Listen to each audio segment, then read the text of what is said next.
वडील माणिकराव शिंदे आणि आई सुशीलाबाई शिंदे यांच्या पोटी हे कन्यारत्न जन्माला आलं. ते 8 वर्षाचे असताना एकदा एक मंदिरात खेळत असताना मल्हारराव होळकर हे जामखेड मार्गे पुण्याला येत होते आणि त्यांनी अहिल्या देवींना त्या मंदिरामध्ये पाहिलं आणि आपल्या मुलासाठी हीच सून योग्य आहे असा विचार करून त्यांनी मागणी घातली आणि त्यांचा मुलगा खंडेराव होळकर हिचा विवाह यांच्याबरोबर अहिल्या देवींचा विवाह झाला. पुढे खंडेराव होळकर युद्धामध्ये धारातीर्थी पडले. त्या काळामध्ये सती जाण्याची पद्धत होती, परंतु मल्हारराव होळकरांनी अहिल्या देवींना सती जाऊ दिलं नाही. तर अहिल्या देवींना लहानपणापासूनच त्यांनी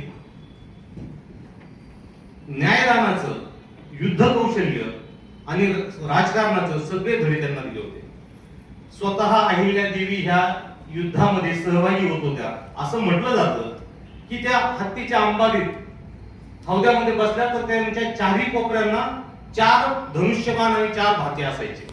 म्हणजे एकाच वेळेस ते चारही बाजूला चौफेर युद्ध करायच्या असं त्यांच्याबद्दल सांगितलं जातं. अहिल्या देवींचं कार्यकर्तृत्व एवढं मोठं आहे की ब्रिटिश लेखक लॉरेन्स म्हणतो त्यांना Margaret Catherine the Great Elizabeth Margaret अशी त्यांनी पदवी दिली. म्हणजे काय, रशियाची राणी कॅथरीन, त्याचबरोबर ब्रिटनची राणी एलिझाबेथ आणि डेन्मार्कची राणी मार्गारेट, ह्या 3 राणींची तुलना एका अहिल्या देवींशी त्यांनी केली. अहिल्या देवींचं कार्यकर्तृत्व सगळ्याच क्षेत्रात होतं. त्यांचं सगळ्यात मोठं काम जर काय असेल तर वेगवेगळ्या ठिकाणी नदीवर त्यांनी घाट बांधले, मंदिरं बांधली, धर्मशाळा बांधल्या, पाणपोया उभ्या केल्या, विहिरी बांधल्या. शेतकरी जर सुखी झाला तर सगळे राज्य सुखी होईल म्हणून शेतकऱ्यांवरचे जाचक कर त्यांनी कमी केले. व्यापाऱ्यांना त्यांनी संधी दिली. त्यांच्या काळामध्ये व्यापार उद्योगांची भरभराट झाली. असं सांगितलं जातं की अहिल्या देवींच्या काळामध्ये तिथे कापड विणण्याची गिरणी सुद्धा त्यांनी सुरू केली होती. अहिल्या देवींनी फक्त त्यांच्या माळवा प्रांतातच प्रगती केली नाही तर त्याच्या बाहेर जाऊन अगदी द्वारका, काशी, गया, सोमनाथ इथे सुद्धा त्यांनी मंदिराचं बांधकाम केलं. आणि एवढंच नाही तर या मंदिरामध्ये नेहमी पूजा अर्चा व्हावी यासाठी तिथे मोठ्या प्रमाणात त्यांनी आर्थिक मदत सुद्धा केली. ज्या काळामध्ये विधवा सती जात होत्या त्या काळात त्यांनी सती पद्धतीला विरोध केला. एखाद्या विधवेला मूल दत्तक घेण्याची परवानगी दिली. एकदा एका त्यांच्या मंत्र्यानं दत्तक मूल घेण्यासाठी विरोध केला, म्हणजे लाच मागितली.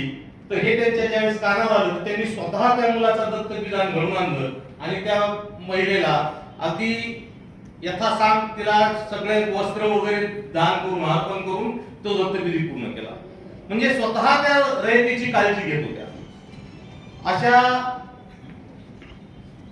अहिल्या देवींच्या काळामध्ये जसं वास्तुशास्त्र प्रगत झालं तसंच इतर मूर्तिकला असेल, संगीत असेल, शास्त्र असेल, काव्य असेल, मोरोपंत, कवी मोरोपंत जे म्हणतात त्यांना सुद्धा राजाश्रय हा अहिल्या देवींनी दिलाय. शाहीर अनंत फंदी यांना सुद्धा राजाश्रय अहिल्या देवींनी दिलाय. असे अनेक कवी, कलाकार यांना त्यांनी राजाश्रय दिला. म्हणजे एकूणच सर्वच क्षेत्रामध्ये एक दूरदृष्टिकोन ठेवून त्यांनी आपल्या रयतेला सुखी आणि समाधानी करण्यासाठी प्रयत्न केला. आणि त्या न्यायदानासाठी विशेष प्रसिद्ध होत्या की त्यांनी नेहमीच न्यायाची बाजू घेतली. एकदा त्यांच्या एका सुभेदाराने अन्याय केला म्हणून त्यांनी सुभेदाराच्या मुलाला सुद्धा तुरुंगात टाकलं. गोंड आणि भिल्ल समाजामध्ये जे वाद व्हायचे इंदोरच्या सीमेवर, तर ते वाद ते मिटू शकले नाही. परंतु त्याच्यासाठी त्यांनी काय केलं तर त्या लोकांना त्यांच्या भागातून जे काही वाहतूक केली जायची, व्यापार केला जायचा, तर त्याच्यावर माफक प्रमाणात त्यांनी कर लावण्याची मुभा दिली आणि त्यातून ती लोक आपलीशी केली. भिल्ल समाजाची लोक सुद्धा त्यांनी सैन्यामध्ये सामील करून घेतली. का तर भिल्ल समाजाची लोक त्या काळात चोऱ्या, दरोडे त्याचं काम करायचे, तर ते होऊ नये म्हणून त्यांना सैन्यात जागा दिली. आणि याच्याही उपर ज्यांनी त्रास दिला त्यांना ती तोफेच्या कोंडी देण्यापर्यंत आणि समाजावर दरारा बसवण्याचं काम त्यांनी केलं. हा सगळा नीतिमत्तेचा भाग, राजनीतीचा भाग त्यांनी अवलंबला. त्यांच्या सैन्यामध्ये महिलांना सुद्धा जागा होती. त्या काळामध्ये महिलांची फलटण तयार करणाऱ्या त्या एकमेव राणी होत्या की त्यांच्या काळामध्ये महिला सुद्धा त्यांच्या सैन्यामध्ये एक विशेष त्यांची फलटण होती. अशा या थोर महाराणी, आता नव्यानं अहमदनगरचं नामकरण सुद्धा बदललं, अहिल्यादेवी नगर केलं. अशा या थोर सम्राज्ञीला विनम्र अभिवादन करतो आणि थांबतो. धन्यवाद.